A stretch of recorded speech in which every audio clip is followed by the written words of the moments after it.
The morning sun poured through the windows of the Carter residence in Pine Creek, casting golden light across the breakfast table. Dr. Naomi Carter, 35, sipped her coffee while reviewing patient files on her tablet. Her skilled hands had saved countless lives in the emergency room of Pine Creek Memorial Hospital, where she served as chief of emergency medicine. "More coffee, honey?" Marcus Carter appeared in the doorway, his 6 feet 2 inches frame filling the space. Despite his gentle smile, his eyes remained alert, a habit from 15 years in special operations. "Thanks, but I'm already running late," Naomi replied, gathering her things. "Big meeting with the hospital board today." Marcus nodded, understanding the weight of her position. "You've got this. They'd be fools not to approve your trauma center proposal." As commander of an elite Delta Force unit, Marcus Carter had faced danger across the globe, but nothing made him prouder than watching his wife break barriers in medicine. They'd met during his medical evaluation after a mission gone wrong in Syria. 3 years later, they were married. "I'll be home late," Naomi said, kissing him goodbye. "Don't wait up." "I always wait up," Marcus replied with a wink. "Stay safe out there." Neither knew that by sunset, their world would shatter, testing both the doctor's resilience and the soldier's resolve in ways no hospital shift or combat mission ever had. The hospital board room fell silent as Naomi finished her presentation. She stood confidently, waiting for questions. "Impressive proposal, Dr. Carter," said Richard Whitman, the oldest board member. "But how can we be sure you're qualified to lead such an ambitious project?" Naomi felt the familiar sting behind his words. Despite her Harvard education and stellar record, some still saw only her skin color.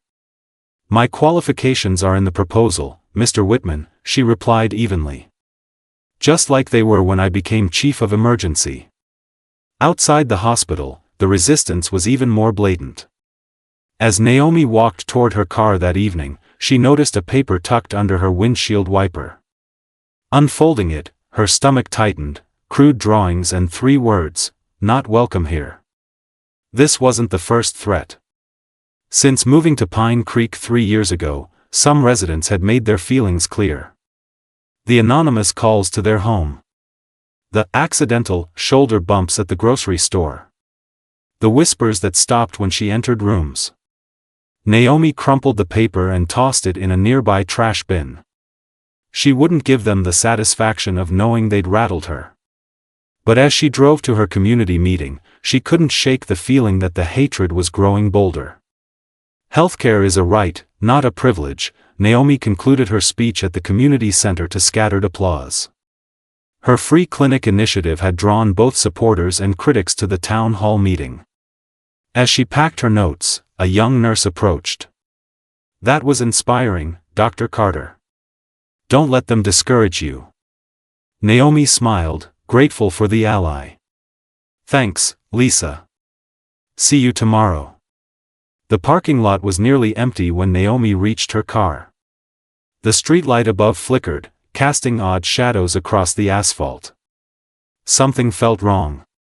She quickened her pace, keys gripped between her fingers. A van screeched to a halt beside her. 3 men in dark clothing jumped out, faces partially covered by bandanas adorned with Confederate flags. "Look who it is, boys."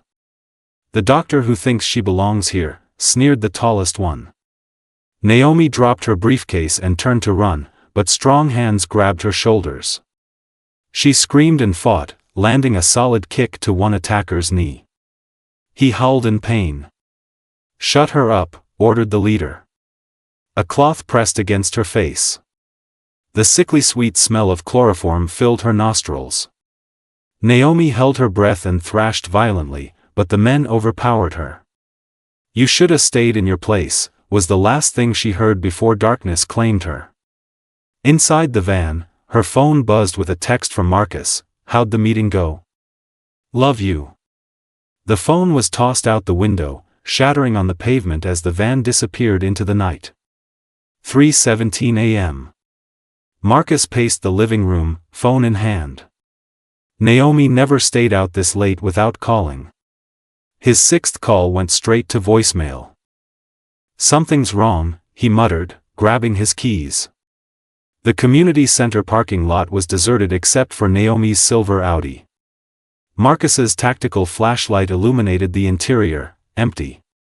Heart pounding, he swept the beam across the pavement. Glass fragments glinted near a storm drain. He crouched down, recognizing the shattered remains of his wife's phone case. And there, a dark stain on the asphalt. Blood. Marcus's training kicked in. He became perfectly still, his senses heightened. He spotted scuff marks from sudden braking. Tire tracks leading away. Someone had taken his wife. He called Police Chief Tom Rivera, an old army buddy. "Tom, Naomi's been abducted," he said, voice deadly calm. "I need access to the street cameras." "Jesus, Marcus. I'll meet you at the station." In his truck, Marcus opened a hidden compartment beneath the seat. Inside lay his service weapon, a tracking device, and a satellite phone. He wouldn't wait for official channels. The kidnappers had no idea who they'd just crossed. "I'm coming for you, Naomi," he promised. "And heaven help whoever took you." The police station security footage revealed a white van with mud-covered plates. Not enough for the police, but more than enough for Marcus. "Tom, I need names. Anyone in town with ties to hate groups." Chief Rivera hesitated. "Marcus, you need to let us handle this. She's my wife." 3 words. No room for debate. Rivera sighed. "Ray Donner and his crew. They've been trouble since high school. Operate out of an old hunting cabin." "But Marcus, don't." Marcus was already gone. Dawn painted the sky crimson as Marcus drove to the outskirts of town. He parked a mile from Donner's known location and moved through the forest with the silence of a ghost. 15 years of special ops had taught him how to become invisible. Through his tactical binoculars, he spotted the white van parked behind a dilapidated cabin. 4 men milled around, drinking beer despite the early hour. No sign of Naomi. Marcus circled the perimeter, identifying escape routes, cover positions, and potential hazards. He counted 5 hostiles total, Donner and his crew. Amateur racists playing at being soldiers.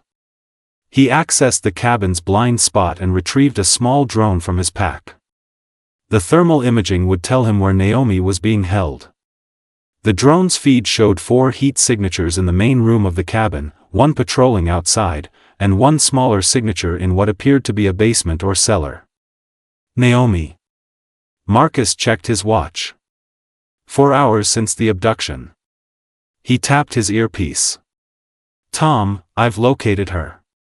Donner's hunting cabin. 5 hostiles. Requesting silent backup in 20. On our way. Don't engage alone, Marcus." But Marcus knew Naomi couldn't wait. Every minute with these men put her in more danger. He moved toward the cabin, a shadow among shadows, bringing with him the training of America's most elite fighting force. Naomi regained consciousness in darkness. Cold concrete pressed against her cheek. Her head throbbed where they'd struck her. Zip ties cut into her wrists and ankles. "Think the bitch is awake," a voice drawled from above. Heavy boots clomped down wooden stairs. A flashlight beam blinded her. "Morning, Doctor," Ray Donner sneered, crouching beside her. "Comfortable?" "People will be looking for me," Naomi stated, her voice stronger than she felt. "That soldier boy husband of yours?" Donner laughed. "By the time he figures it out, you'll be long gone. Pine Creek ain't no place for your kind." When he retreated upstairs, Naomi assessed her situation. Cellar. 1 small window. Voices and laughter echoed from above. She rolled onto her side, feeling for anything useful. Her fingers found a rusty nail protruding from a wooden support beam. Perfect. Naomi began sawing the zip ties against the nail. Each movement was painful, but the plastic slowly weakened. Marcus had insisted she learn basic escape techniques. Just in case, he'd said. The zip tie snapped.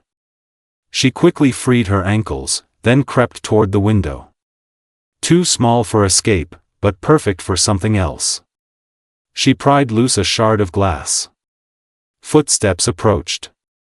Naomi returned to her position, hiding the glass fragment in her palm, pretending to still be bound. She had one chance. She wouldn't waste it. The sentry never heard Marcus approach. A swift arm around the neck, pressure on the carotid arteries, and the man slumped unconscious. Marcus zip-tied his hands and feet, then gagged him with his own bandana. 1 down, 4 to go. The cabin's rear window offered a view of the main room. 3 men played cards at a table littered with beer cans and a shotgun. The fourth, Donner, paced anxiously, checking his watch. "We should have just sent the message and been done with it," one man complained. "Now we're looking at kidnapping charges." "Shut up, Pete," Donner snapped. "No one's getting charged with anything. By tonight, she'll be halfway to Kentucky with my cousin." End of story. Marcus's blood ran cold. They were planning to traffic Naomi. Time was even shorter than he thought.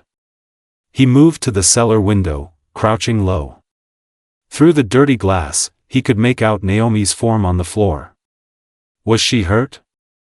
No, she was moving, and her hands were free. Pride surged through him. "That's my girl." Their eyes met through the glass. Naomi's widened in recognition. Marcus pressed a finger to his lips, then held up 5 fingers. 5 minutes. He retreated to the tree line and set up 4 small devices around the cabin's perimeter. Sonic disruptors, non-lethal but effective. Then he moved to the cabin's electrical box and cut the power. The cabin plunged into darkness. Confused shouts erupted inside. "What the hell? Check the breaker. Someone get a flashlight." Marcus activated the disruptors. High-frequency sound waves bombarded the cabin, disorienting everyone inside. He entered through the rear door, night vision goggles revealing the chaos within. 2 men were on their knees, hands pressed against their ears. A third stumbled toward the door. Marcus moved efficiently, subduing each with precision strikes, a temple tap for one, a throat jab for another, a knee to the solar plexus for the third. Only Donner remained. He'd staggered toward the cellar door, shotgun in hand. "Don't even think about it," Marcus warned, voice deadly calm. Donner spun around, firing blindly into the darkness. The shotgun blast splintered wood where Marcus had stood a second before. Marcus lunged forward, tackling Donner to the ground. The shotgun clattered across the floor. Fists flew as the 2 men grappled violently. Donner was strong, prison yard strong, but Marcus had spent his life training for combat. "Where is she?" Marcus demanded, landing a solid punch to Donner's jaw. "Go to hell." Donner spat blood and reached for a knife in his boot. The blade slashed across Marcus's arm. Pain flared, but he pushed it aside. He caught Donner's wrist, twisting until bones cracked. The knife fell. "Last chance," Marcus growled. "Where's my wife?" A floorboard creaked behind him. Marcus whirled to see another man, he'd missed one, raising a baseball bat. The bat never connected. A shard of glass sliced through the attacker's thigh. He howled in pain as Naomi emerged from the cellar stairway, her face a mask of cold fury. "Behind you," she shouted. Marcus ducked as Donner charged, using the bigger man's momentum to flip him over his shoulder. Donner crashed through a table, groaning. Naomi grabbed the fallen shotgun, pointing it at the bleeding attacker. "Don't move." Marcus secured Donner with zip ties, then turned to his wife. "Are you hurt?" "I'll live," Naomi replied, her voice steady despite the bruise forming on her cheek. "You're bleeding. Flesh wound." He touched his earpiece. "Tom, we're secure. 5 suspects down. Naomi's safe." Through the window, they saw police lights flashing at the cabin's entrance. Chief Rivera and his officers were securing the perimeter. Donner glared up at them from the floor. "You people don't belong here." Naomi looked down at him, still holding the shotgun. "Actually, we do. And we're not going anywhere." Marcus wrapped his arm around her shoulders as Rivera entered with his officers. "I've got them all documented," Marcus told the chief. "Human trafficking, kidnapping, assault, hate crimes. They'll be away for a long time." Rivera nodded grimly. "We'll take it from here." As medical personnel attended to Naomi's injuries, she leaned against Marcus. "How did you find me so quickly?" "I'll always find you," he replied simply, kissing her forehead. "Always." Outside, the morning sun had fully risen, casting golden light across the forest. The darkness was retreating, but they both knew the fight was far from over.